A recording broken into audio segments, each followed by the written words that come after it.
නමස්කාරය කියන්නේ හැමදෙනාම පන්සිල් සමාදන් වීමට.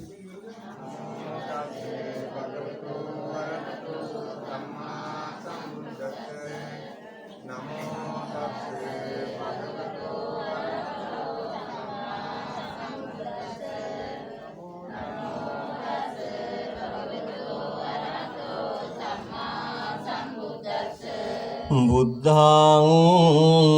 සරණං ගච්ඡාමි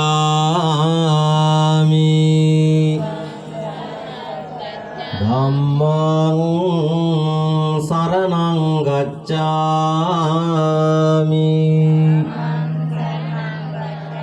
සංඝං සරණං ගච්ඡාමි ဒုတိယံ පි බුද්ධං සරණං ගච්ඡාමි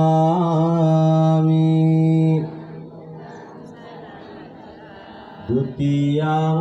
පි ධම්මං සරණං ගච්ඡාමි